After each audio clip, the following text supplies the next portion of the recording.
Hello everybody, welcome back to the channel, and this time we're doing things a little different.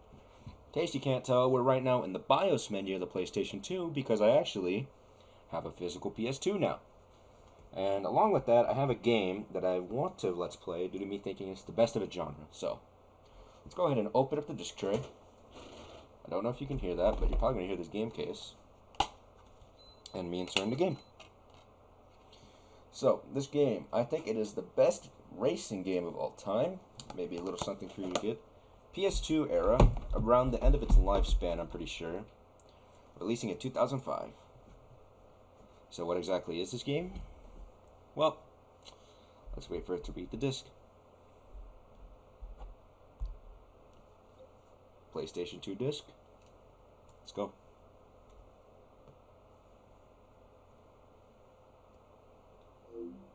PlayStation 2.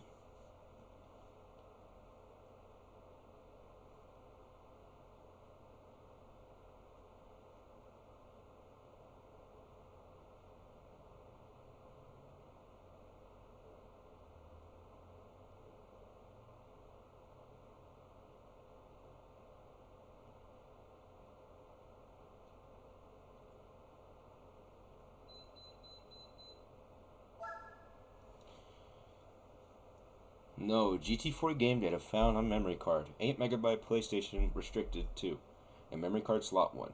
Game data is required to play GT mode. Do you wish to create game data? Welcome to Gran Turismo 4. The greatest racing game of all time.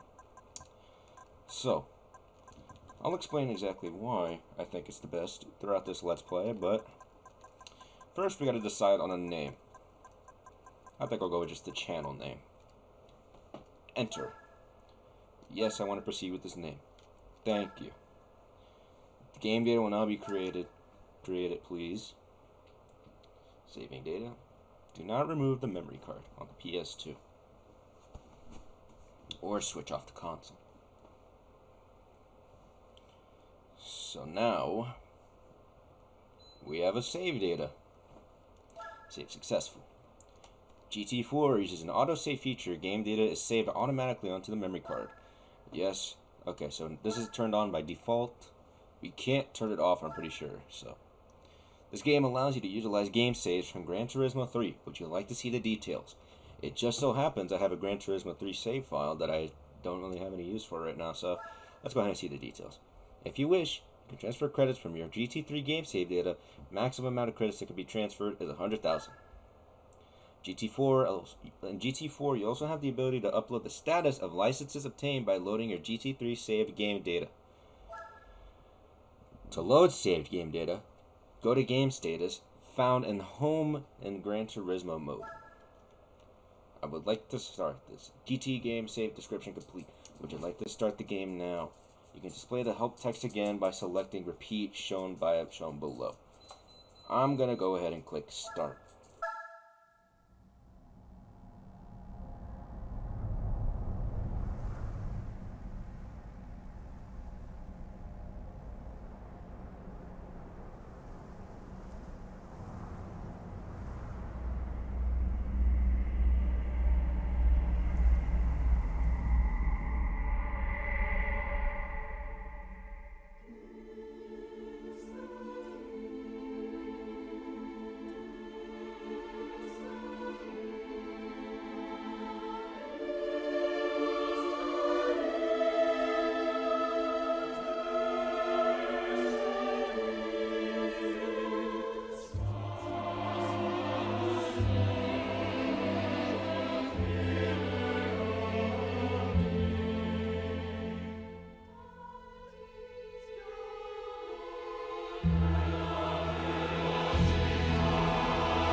So that was the intro.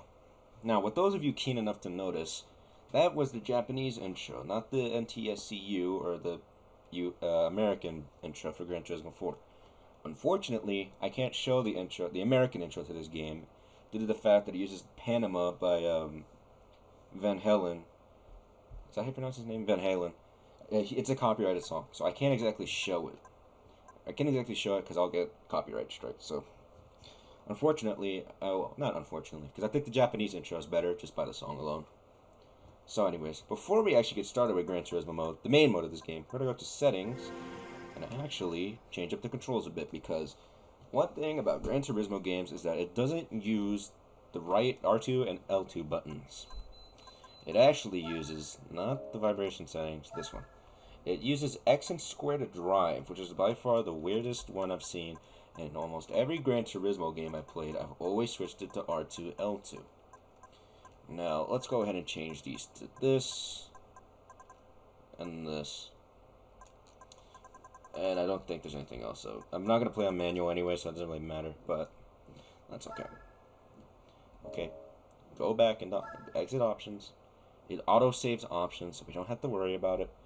And now, we can truly begin our journey into Gran Turismo 4, the real driving simulator, aka the best racing game of all time. Let's begin. So now, starting off, we're going to have a bit of options we can pick from. But before we do that, we're actually going to do something else real quick before we actually start looking at our options.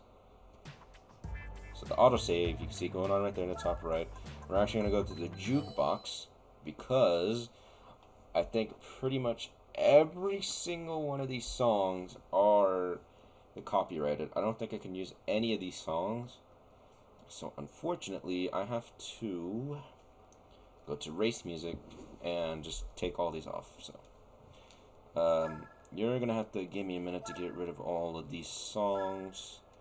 It's very sad that it has to be like this, but maybe in a different time, YouTube will actually allow me to have these songs.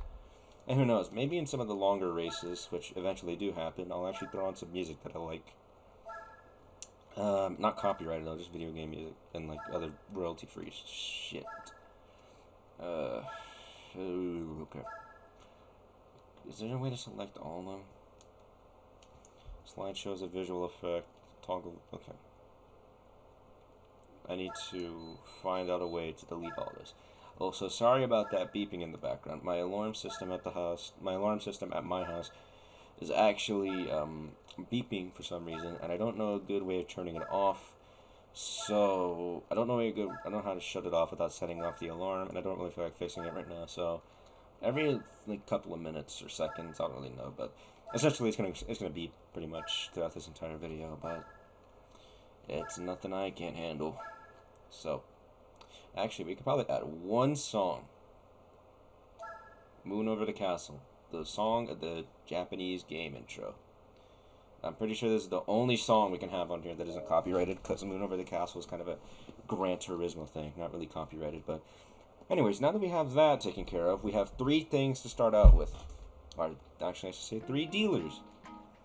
We have home. If you have GT3 game save, follow the procedure outlined in the game status menu.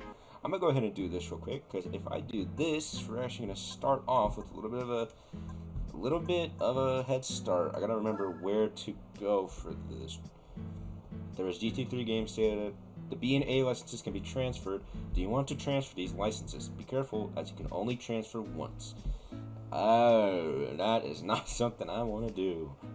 Because I don't have a lot of stuff in my GT3 save data. I think I have only B licenses done, because GT3 is kind of cruel in the beginning. So game data can be in memory slot line can transfer up to 100,000 credits in GT4. Do you wish to transfer these credits now? Be careful, as these can be transferred just once. Ooh, that's kind of a okay. So something in memory card slot 2. Okay. Anyways, now that I know I'm not going to do that, at least for now, we're actually going to go ahead and show off the used car showroom. Something new to Gran Turismo 4. Essentially, for a fraction of the price, you can get a car that has a kind of high mileage, but They're very cheap. Usually around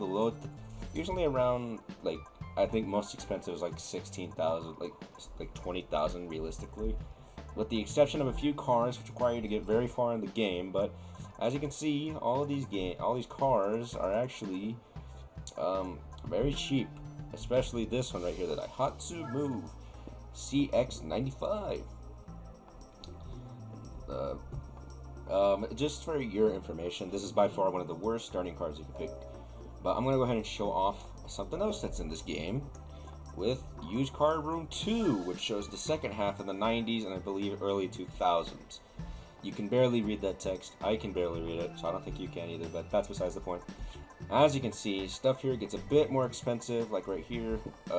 Skyline goes for $24,000. An MGF, which is the MG, goes for $20,000. A Nissan 300 ZX goes for $25,000.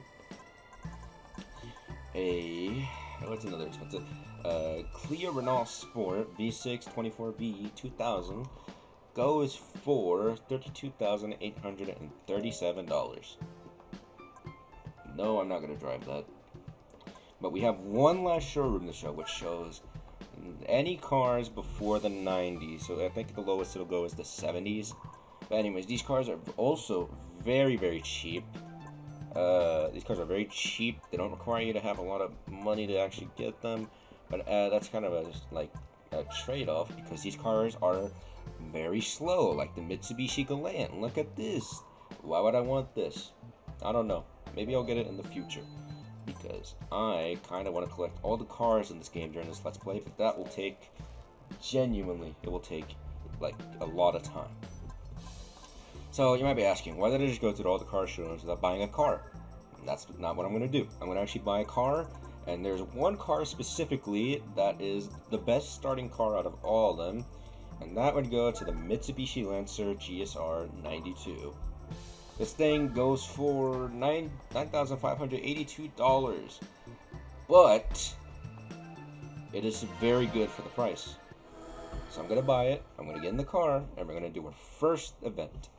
Not the license tests, those can take forever to do. I am going to do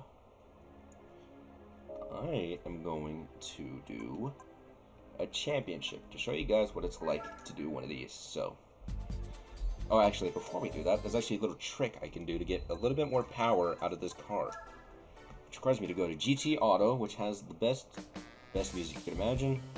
Go to oil change, and for $250, or 50 credits actually, in GT3 it was like $250, but for 50 credits, we can go ahead and lift up our car and change the oil. And this will give your car a tiny bit more horsepower, which will help it in the future, so enjoy the music while we're waiting for this to happen. Oil change is complete. Eco-line's at the bottom, and we're done.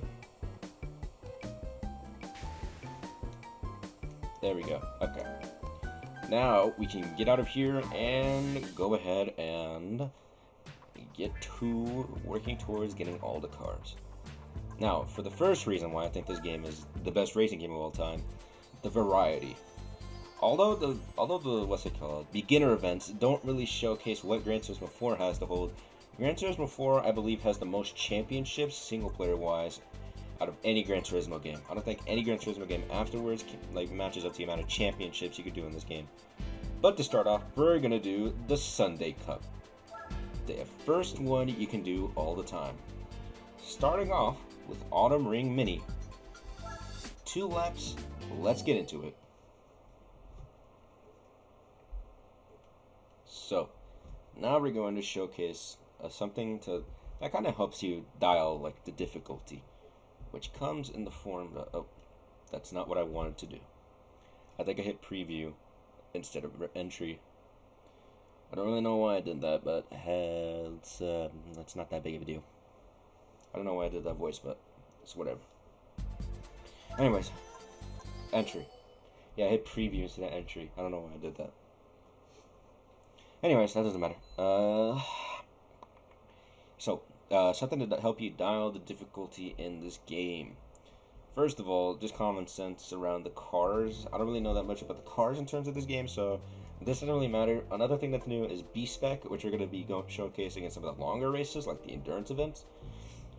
But for now, we're going A-Spec driver's mode, and something to help you with dialing difficulty, A-Spec points. The higher the points you get, the more difficult it is, with a max of about 200 points, I'm pretty sure.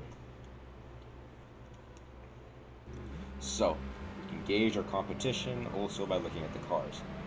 We have a full four-door saloon going up against a Mini Cooper and an Alfa Romeo that are hatchbacks. Hopefully, we don't lose this. We're already passing up the Mini Cooper. So, another reason why I think this game is one of the best the best racing game out there is the handling. Even today, this game handles way better than most racing games. Like, this game feels amazing to drive in, even though it released nearly a decade ago. Nearly 2 decades ago. Actually, yeah, nearly 2 decades ago. This game is almost 20 years old, and it handles better than something like Forza Horizon 5. This game just feels good to drive, even on a PS2 controller that doesn't have like the new triggers that you like to use. This game feels amazing to drive in still, even after all these years. That's part of the reason why I like it. It also looks pretty good. I know, like, using an original PS2, that's not really going to help its case, since you're going to be watching this most likely in high definition. But in terms of just the game, like, if you like AI upscaled it, made sure it was like an HDMI, like HD stuff, then you can really see how good this game looks. Because, hold on, let me see if I can get a good view of my camera. The car, there we go. You get to see the car. The car models are actually extremely detailed in this game, which is something that I think really holds up well. Because not a lot of games can say they have good car models, as much as Gran Turismo and 4 do, with almost over 600 cars. And it can't really say that it has a lot of good stuff, like a lot of car models, but also the fact that all the car models just look, not all the car models, the environment looks really good. So another thing that's new to this game is I can't even show it, but I was going to showcase a new camera introduced in Gran Turismo 4, but I can't. So, first race down out of the 5 in the Sunday Cup. Honestly, this cup is the most easy one out of everything we're going to face later on, so if anything, we should take this win with pride. We should take this win with dignity, because it's going to get very difficult towards the later parts of the game. Well, it just depends on what cars we get. And the cars we get are completely dependent on how I choose to get money. So, next up was the driving park beginner course. Just to let you know, all the beginner, like, Sunday Cup tracks are going to be very short, very, like, ring-based cups, things that are just meant for, like, speed. They're not going to be very much, like, complex, something like Suzuka, or Tsukaba's not that complex, but something like Tsukaba or Suzuka Circuit. Anyways, yeah, next race, we can see it's a very simple course, just by the track layout. It looks like an oval, not really an oval, but you know what I mean. It looks very simple. Anyways, here's the new camera, the hood camera. My favorite camera out of all 3 of them in Gran Turismo 4, because it's not like this, where you have a complete view. It doesn't look all that good, right? It doesn't look all that good, and it's not really that important. It's not really that good for keeping track of where your opponents are either. This camera right here, the wide body camera for the car, or just the overview camera for the car, is not that good because the car takes up like 50% of the screen. And this is perfect. This is a perfect balance between the bumper camera and the car camera, because on one hand, you're actually seeing the track in front of you, but you're also seeing a bit of the car you're driving, which is why I love it. I love this because, like I said, it's a perfect balance between bumper cam and car cam, so not really much to complain about in terms of the actual car itself. So, now that we're actually got my favorite camera out the way, what else is there to talk about? Well, there's also stuff like the car variety in this game. Unlike games like Forza Horizon 5 today, which have random cars and like 50 supercars you can pick, like 100,000 supercars you can pick from actually. I think supercars take up like a majority of the Horizon 5 like car lineup, but that's besides the point. Gran Turismo 4 has a wide variety, spanning from something like pickup trucks to SUVs to minivans. Actually, there's a couple minivans in this game, along with stuff that like civilian cars and stuff like that, along with supercars, like race cars, like touring cars, rally cars, drift cars, tuned cars, and F1 cars. The variety in this game is honestly insane, and I can't wait to show you guys what the variety actually looks like later on in this Let's Play. But that's besides the point. That's besides the point. What do you mean? That's besides the point. That's the entire point. It's the car variety. The car variety. I mean, like I was saying, the car variety. I need to think about what I'm saying whenever I'm talking in these videos. I need to think about what I'm saying. That didn't make that much sense. The car variety in this game is insane. I can't wait to show you guys what it looks like. That's what I was trying to say. So anyways, like I said earlier, I'm playing this on a physical PS2, not an emulator. And there's a couple of benefits to me playing on an emulator. Like faster loading times, less like better resolutions. You know, I can actually speed up things during endurance events, so that way it's not taking up like an entire day to do it. Since some endurance events can go on for like, some endurance events are literally 24-hour challenges meant for you to keep you up throughout the entire day, right? But that's not what I'm trying to do here. What I'm trying to do is bring you guys the most authentic experience that I can possibly give you playing this game. So that includes playing it on a physical PS2. And that goes for the rest of my games. I try and play them on at least some form of physical hardware, and not resort to emulation, because I want to give you guys a physical. You can actually I want to play the games on the authentic controllers to the best of my ability. Because you know, some games like original Xbox games, I can't play those because I don't have an OG Xbox. And something like, I don't know, like Mafia 2? No, not Mafia 2. That's authentic hardware because they released on PC. I don't know. Oh, something Mario Party 2. I can't play that on original N64 because I don't actually have it. I don't have Mario Party 2 on N64. I don't know if I ever will get it, but if I do, I'm probably not going to switch over because at this point, it's like, you know, at this point, it's like I'm not going to switch over. I'm too far in. I can't go back. You know. Okay. Kind of a lag spike, I'm pretty sure, but that's besides the point. Okay. So now that we're actually getting into like an area where I can drive fast in this thing. This thing is not very fast in terms of the later parts of the game, and by that I mean probably past the Sunday Cup. This is the best car to just start out in.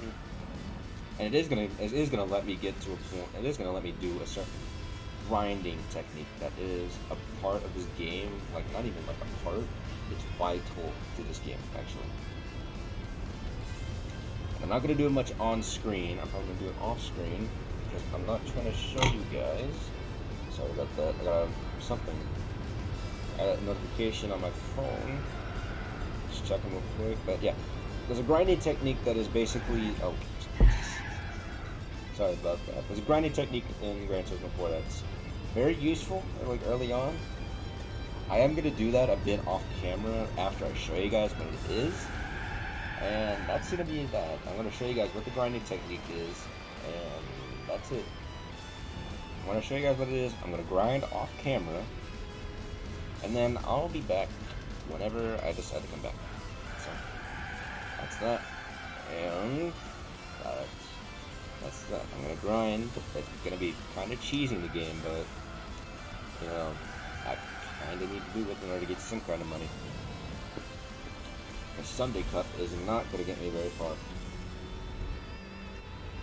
but that's basically how it's gonna go down.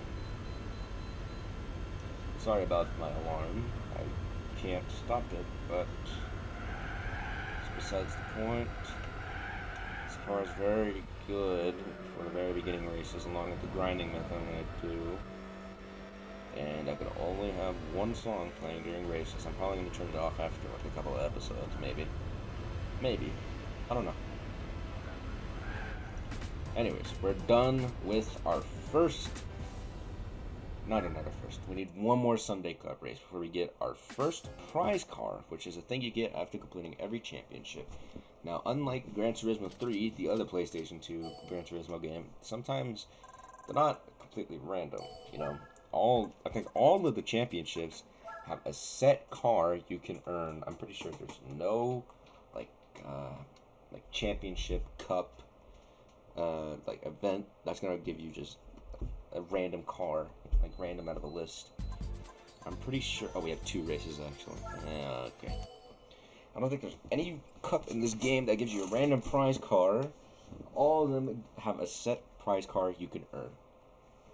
And some of them are good, some of them are bad, some of them are in the middle, and some of them you just don't want to see at all. So, let's get into Clubman Stage Route 5 Reverse, which is a very simple track right here.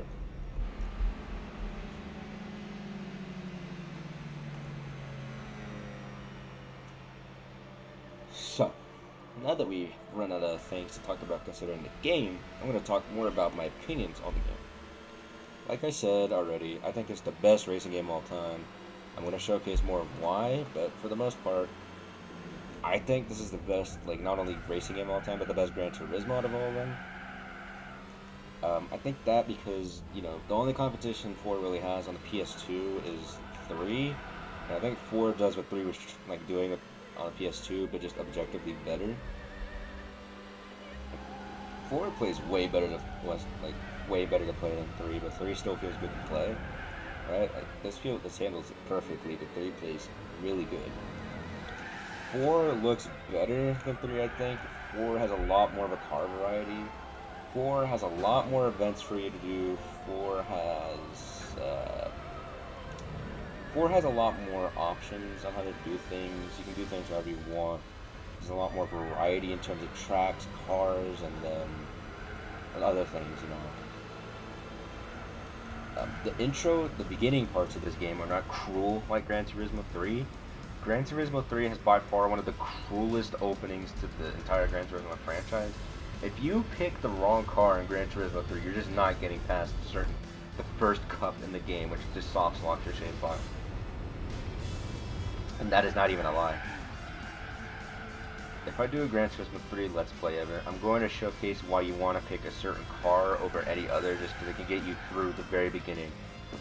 But that's basically how it goes in Gran Turismo 3. Gran Turismo 4 is very lenient, and like a lot more lenient than Gran Turismo 3. And I do think GT4 is better than a lot of the modern, like every modern GT, because GT4 it signified like a landmark point in racing games where like you can get basically any car you wanted to inside a game. GT has a ton of weird cars, dude. Like, it has... I don't want to spoil it, but I'll probably put a picture of, like, the weirdest car in GT4, which I am going to get also. But that prize would go to the Nike One 2022, which is actually the year I'm recording this, so it still hasn't come out. Nike still hasn't confirmed this thing is coming out, but this car is by far the weirdest car in all of GT4. It's by a shoe company, and it looks like it's made in like 2055.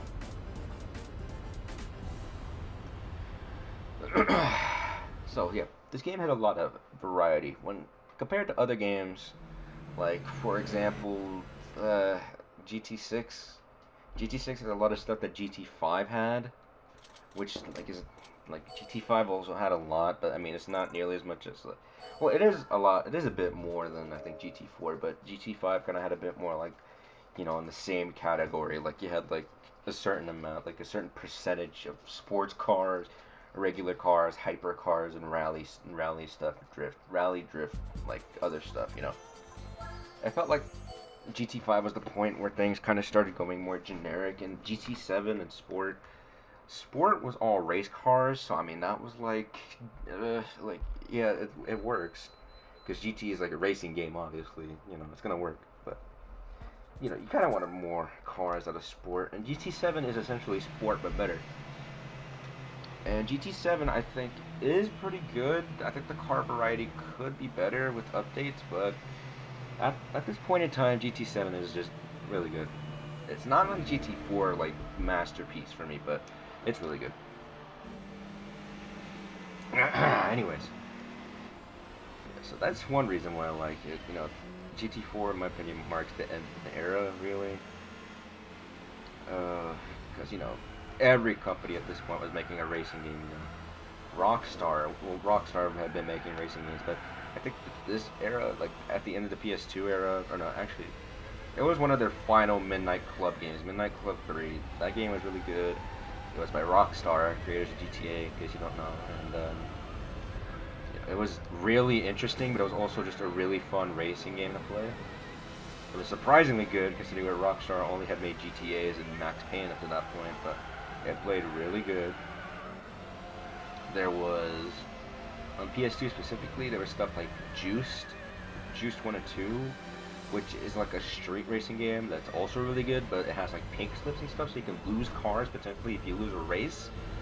Those are really good. You have LA Rush, a weird game, that's like a weird case, but like, if I ever get around to playing that, then I'll let's play, because that game is just like kind of like cheesy. Because that game has a lot of stuff like I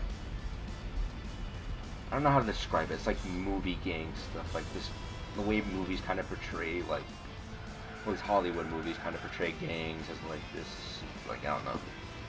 It's very cheesy. And I think it actually features Ice Cube or something like that. I don't know. But those games are very cheesy. And then you have, on Nintendo, you had stuff like Mario Kart. Mario Kart, despite being Mario Kart, still handled really good. On all platforms, you had Need for Speed Underground, Underground 2, Carbon, Most Wanted, the third one of those kinds of games. Those were really good. Those were like the actual, like, the best part of, like, those came out during the best era of the EA's like entire lifespan, because that was when EA was pumping out just like good game after good game after good game, and then now it's just kind of like we all know what EA is like. The only like major company I think that was releasing a racing game at this point was Activision, but even then I think Activision was like working on something. Or no, they were releasing Tony Hawk. Activision didn't have time for racing, so LA Rush was made by Midway, which is a very obscure game company. Like, anyone to this day, you can ask somebody, they probably won't know who Midway is, because they're a very old game company. They're not gonna like be relevant anymore, but it's whatever. So now that we completed the Sunday Cup and got 3/10 of the way to our 10,000 that we originally had, let's go see what happens when we exit. You'll notice that the loading screen changes, and